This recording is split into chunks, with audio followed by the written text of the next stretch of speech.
A'udzu billahi minasyaitonir rajim. Bismillahirrahmanirrahim. Ya ayyuhalladzina amanu ittaqullaha haqqa tuqatih wa la tamutunna illa wa antum muslimun. Ma'asyiral hadirin wal hadirat, jamaah salat zuhur Masjid Agung Al-Barakah, pemerintah Kota Bekasi, bil khusus para masyayikh, para guru, para alim ulama, para kesepuhan yang pada kesempatan ini berkenan hadir, juga teristimewa kepada Ketua DKM dan pengurus Masjid Agung Al-Barakah Kota Bekasi. Tiada untayan kata yang paling indah dan syahdu kita haturkan kehadrat ilahi Rabbi, melainkan untayan kata puji serta syukur atas berbagai macam nikmat karunia yang telah Allah limpah curahkan kepada kita. Khususnya adalah nikmat iman, nikmat sehat wal afiyah, nikmat umur panjang yang telah Allah limpah curahkan kepada kita. Karena betapa banyak saudara-saudara kita yang pada waktu malamnya ia masih bercengkrama dengan orang-orang terkasihnya. Ia ketawa ketiwi, ia bersenang-senang dengan keluarga tercintanya, tapi di pagi hari badannya sudah terbujur kaku. Yang Allah ambil darinya adalah nikmat umur atau nikmat hidup.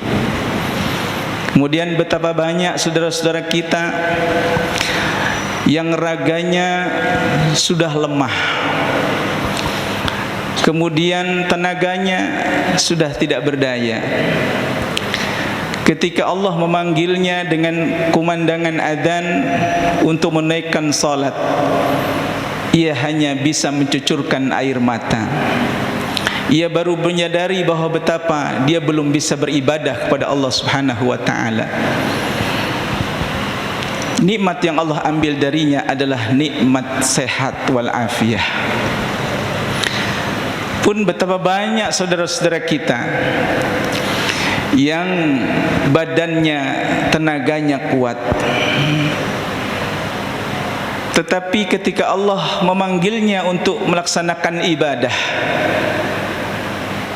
tidak memiliki kekuatan apapun dalam dirinya. Yang Allah ambil darinya adalah nikmat iman, nikmat Islam, nikmat yang terbesar yang Allah karuniakan kepada setiap hambanya.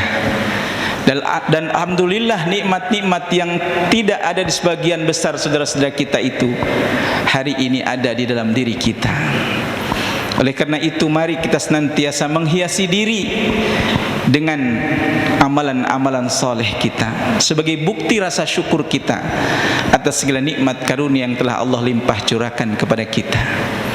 Karena Allah berjanji ketika kita pandai mensyukuri nikmat yang Allah berikan, nikmat itu akan Allah tambah lebih banyak dan lebih banyak lagi. Saudaraku yang dirahmati Allah Subhanahu wa taala, hadis Rasul sallallahu alaihi wasallam yang diriwayatkan oleh Imam Baihaqi telah disampaikan kepada kita. Hubbiba ilayya min dunyakum salasun. Kata Nabi, ada 3 hal yang aku sangat cintai melebihi dari yang lain. Mana yang pertama kata Rasulullah sallallahu alaihi wasallam adalah at-tib, wangi-wangian. Jadi rupanya Rasulullah sallallahu alaihi wasallam cinta kepada wangi-wangian. Artinya Islam identik dengan wangi, Islam tidak identik dengan bau. Apapun bentuk ataupun sesuatu itu, yang penting melahirkan wangi. Itulah merupakan salah satu sunnah Rasul sallallahu alaihi wasallam. Hanya tentunya khusus yang berhubungan dengan wangi-wangian bagi laki-laki dan perempuan tentunya agak sedikit berbeda. Tentunya bagi laki-laki boleh dia memakai wangi-wangian ketika ia berada di luar. Sementara wanita itu tidak dibenarkan oleh Rasulullah sallallahu alaihi wasallam memakai wangi-wangian ketika ia di luar rumah. Ada sebuah hadis Nabi sallallahu alaihi wasallam, ayyuma imra'atin ista'tarat, wanita manapun yang memakai wangi-wangian, famarrat bil majlis, kemudian ia melewati kelompok laki-laki lain, kata Rasul, fahiya kadza wa kadza, itu gambaran wanita lacur, wanita yang tidak dicintai oleh baginda Rasul sallallahu alaihi wasallam. Jadi kita harus bisa menempatkan di mana wanita harus wangi, di mana wanita harus tidak perlu wangi. Berbeda kalau laki-laki, karena memang sunnah Rasul sallallahu alaihi wasallam hendaknya hidup kita senantiasa wangi. Kalau kita baca keterangan-keterangan hadis Rasulullah SAW, bahkan Islam itu juga identik dengan bersih. Bukan hanya wangi, tapi juga bersih. Bahkan salah satu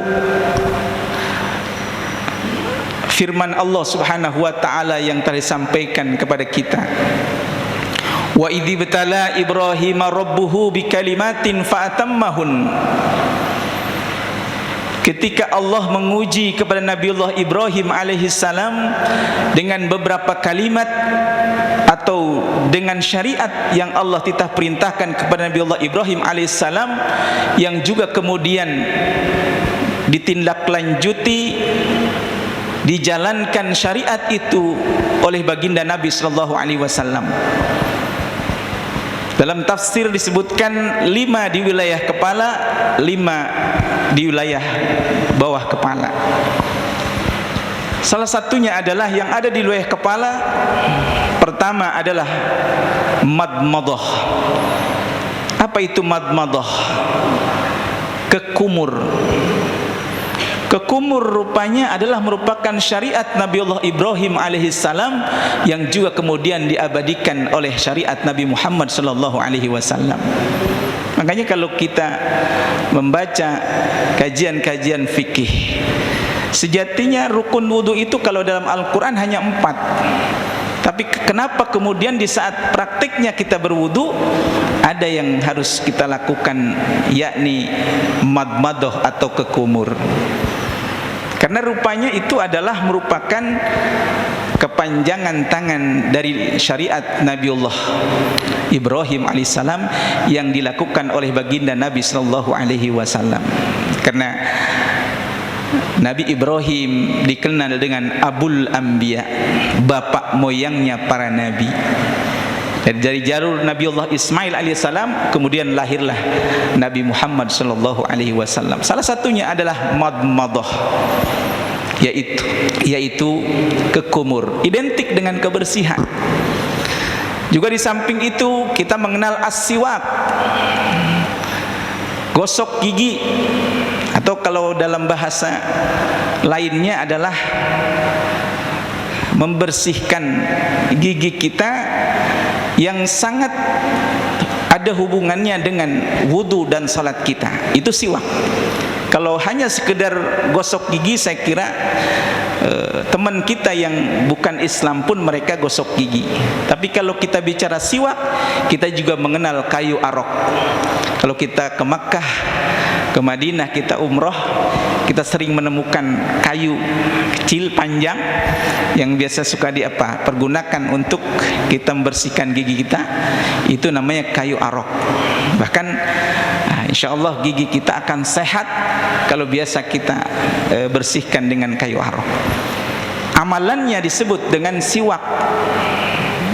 Artinya Islam itu identik dengan wangi dan bersih. Jangan sampai di saat kita sholat bau mulut kita mengganggu teman berdiri kita, sehingga kekhusyuan mereka hilang akibat mencium bau mulut kita yang tidak disiwak, yang tidak digosok gigi kita. Makanya ada ulama ketika menghukumi merokok, ada yang sampai haram, ada yang sampai makruh. Sebetulnya zatnya rokok itu tidak haram, tapi kenapa ada implikasi makruh dan sampai ada yang haram? Karena salah satunya yang makruh itu bisa jadi kita sebelum sholat Jumat, laki-laki menghabiskan 1 puntung rokok dulu. Kebetulan rokoknya cukup apa? Cukup melahirkan bau yang kurang sedap. Mungkin rokoknya agak murah. Pas dia sholat, tidak wudhu terlebih dahulu, tidak siwak, dalam kondisi ngantuk, dia menguap di samping kanan kirinya, mabok, kebauan apa? Kebauan bau rokok, khusyuk menjadi hilang. Ini salah satu yang bisa melahirkan sebutan hukum rokok itu makruh. Saudaraku yang dirahmati Allah, kemudian juga ada kita kenal dengan istinsyak. Istinsyak ini artinya memasukkan air ke dalam hidung.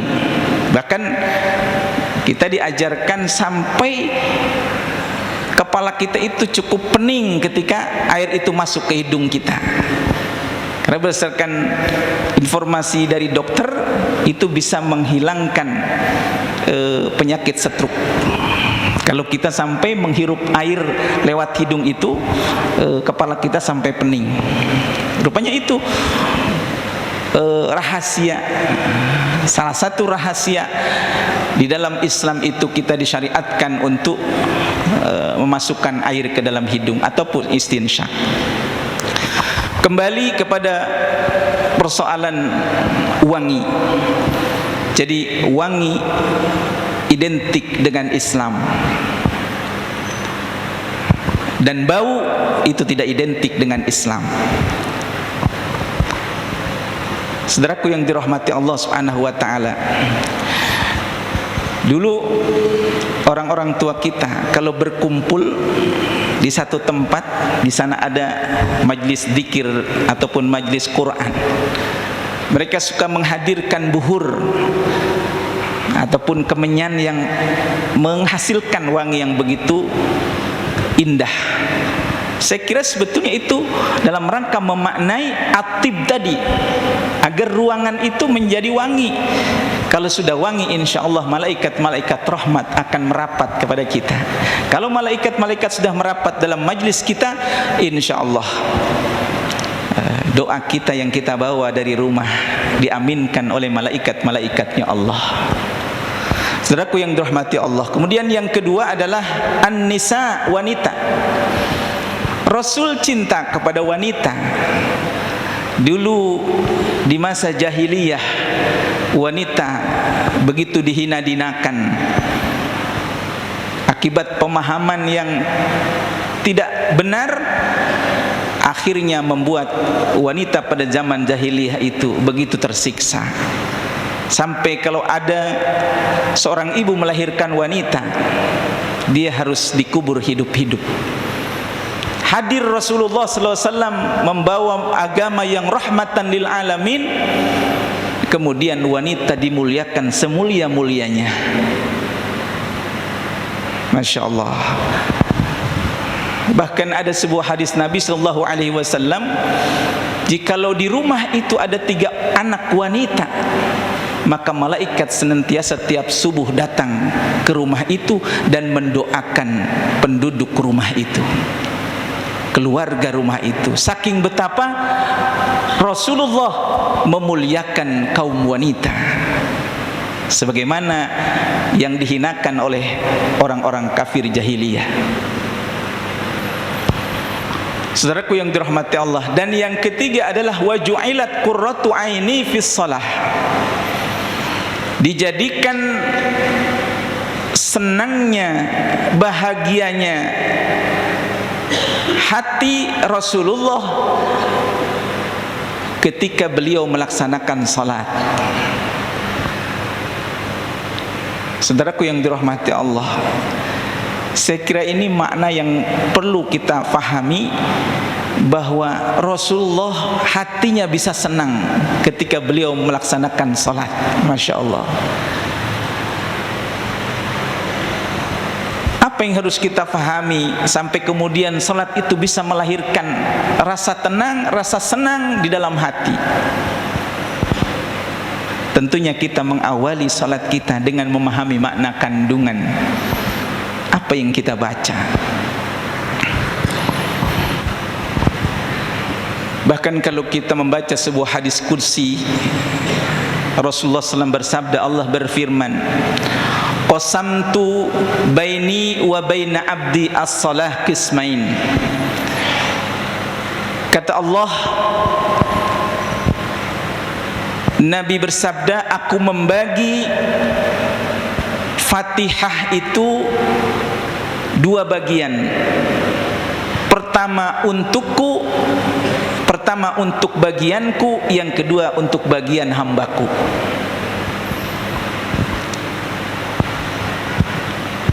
Artinya saudara sekalian rahimakumullah, ketika kita salat membaca Fatihah, sejatinya itu merupakan komunikasi yang indah antara kita dengan Allah.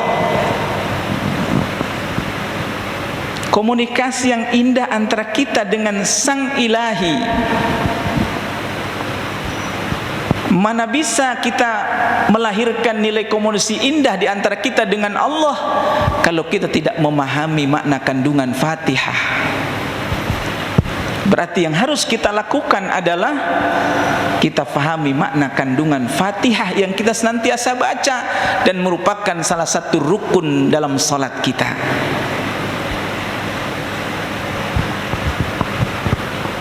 Saudara sekalian rahimakumullah, kemudian kata Nabi SAW, lanjutan dari hadis qudsi tadi, idza qala al-'abdu alhamdulillahi rabbil alamin, ketika seorang hamba mengucapkan Fatihah, alhamdulillahi rabbil alamin, ketika seorang hamba mengucapkan alhamdulillah dalam salatnya, lalu Allah berfirman, hamadani abdi, telah memuji kepadaku hambaku. Ini komunikasi antara kita dengan Allah. Ketika kita, saudara-saudara kita dalam melaksanakan salat, lalu tiba saatnya membaca Fatihah, alhamdulillahi rabbil alamin, saya kira kita tidak akan pernah melamun saat itu. Kita akan langsung hubungan dengan Allah. Apa yang kita baca? Segala puji bagi Allah, seru sekalian alam, yang menguasai seru sekalian alam. Lalu Allah menjawab, hamadani abdi, telah memuji kepadaku hambaku. Itu komunikasi indah antara kita sebagai makhluk dengan Allah sebagai khalik kita. Kalau saat itu kita sedang berkomunikasi yang indah, di saat kita membaca Fatihah, tiba saatnya pada kalimah alhamdulillahirabbil alamin, saya kira tidak akan ada kesempatan setan untuk menggoda kita. Karena saat itu kita sedang hanyut takhalli dengan Allah Subhanahu wa taala. Masya Allah. Makanya Rasulullah mengajarkan kepada kita, salah satu sunnah ketika kita membaca Fatihah adalah ayat per ayat, bukan diwasol sekaligus, karena memberikan kesempatan kepada Allah untuk menjawab Fatihah kita. Alhamdulillahi rabbil alamin, berhenti dulu. Allah menjawab, hamadani abdi, telah memuji kepadaku hambaku. Lalu yang kedua, ar-rahmanir rahim, ketika seorang hambaku mengucapkan ar-rahmanir rahim dalam Fatihahnya, lalu Allah berfirman, asna alayya abdi, telah memuji kepadaku hambaku. Komunikasi yang indah antara kita dengan Allah. Saya kira kita tidak akan pernah membuat salat kita memikirkan sesuatu selain kita khusyuk di hadapan Allah Subhanahu wa taala. Lalu wa idza qala al-'abdu maliki yaumiddin, yang merajai hari pembalasan. Ketika seorang hambaku mengucapkan malik yaumiddin, kata Allah, Allah berfirman, majjadani abdi, telah memuliakan kepadaku hambaku. Terus terjalin komunikasi antara kita dengan Allah Subhanahu wa taala lewat salat kita. Insyaallah jamaah sekalian, salat kita akan melahirkan khusyuk di hadapan Allah.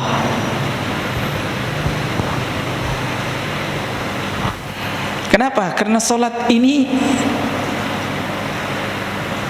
sejatinya adalah melahirkan kekuatan tanha anil fahsya iwal munkar, mampu mencegah perbuatan keji dan munkar. Mana mungkin kita akan menghasilkan kekuatan lewat salat kita tanha anil fahsya iwal munkar kalau salat kita tidak pernah khusyuk di hadapan Allah.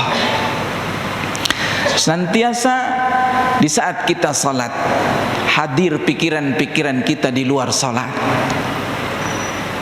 Ketika Allahu Akbar, takbiratul ihram, pandangan mulai ke tempat sujud kita. Amalan-amalan yang dihalalkan sebelum salat menjadi haram karena saat itu kita sedang berhadapan dengan Tuhan kita Allah Subhanahu wa taala. Lalu wa idza qala al-'abdu iyyaka na'budu wa iyyaka nasta'in, hanya kepada Engkau kami menyembah dan hanya kepada Engkau kami minta pertolongan. Ketika seorang hambaku mengucapkan iyyaka na'budu wa iyyaka nasta'in, Allah menjawabnya, hadza baini wa baina 'abdi wa li 'abdi ma sa'ala. Ini milikku. Iyyaka na'budu itu miliknya Allah. Wa iyyaka nasta'in wa baina 'abdi, dan itu miliknya, punyanya hambaku. Wa li 'abdi ma sa'ala, dan bagi hambaku apa yang ia minta. Iyyaka na'budu wa iyyaka nasta'in.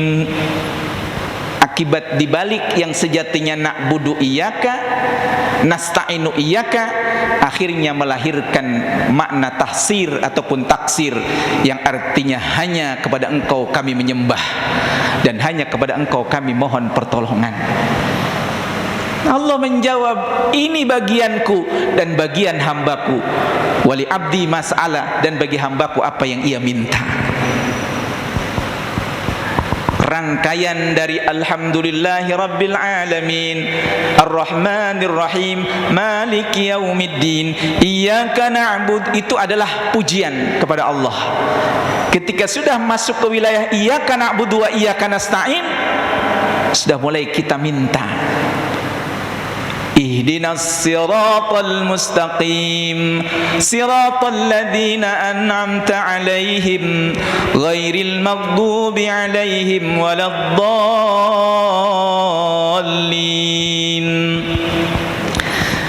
Dua ayat, satu maksud.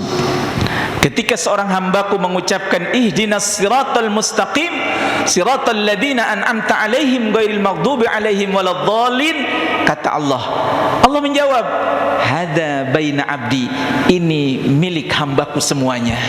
Dari mulai ihdinas siratal mustaqim sampai waladdallin, itu adalah milik kita.